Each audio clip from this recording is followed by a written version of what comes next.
The other way to perform this function is to find the value of g of 3, and then you use that output as the input for f of x.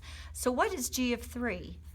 Well, g of x is 2 of x, so g of 3 is 2 times 3, which equals 6. So g of 3 equals 6.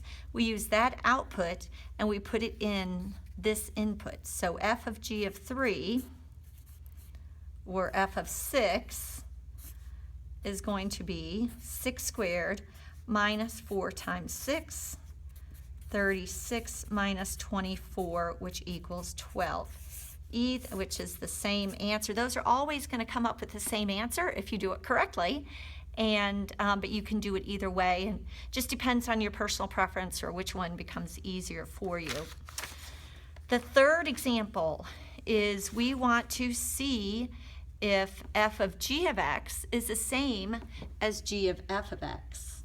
And so let's see if this is what it comes up with.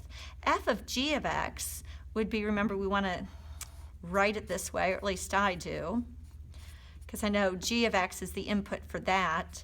So we're going to do 2 times 7x minus 3 equals 14x minus 3. Okay, so now let's try to swap it, and we have g of f of x, and f of x goes in this x. So we have 7 times 2x minus 3 equals 14x minus 21. And you can see clearly these do not come up with the same answers. So those are not the same. Now, the second step is we want to evaluate f of g of 3 and g of f of 3. Well, since we've already evaluated f of g of x, we can just plug in the 3 here. So that would be 14 times 3 minus 3 equals 42 minus 3 equals 39. And then we have g of f of 3, which is 14x minus 21. But instead of x, we're going to put in 3. And we have 42 minus 21 equals 21. Again, you are not going to have the same answers. They are not the same thing when you change the order. The last one we're going to do is sometimes you're going to have 3 compositions, and you're going to, you really want to start from the inside, but we're going to find f of g of h of x. So the first thing I want to focus on is this part.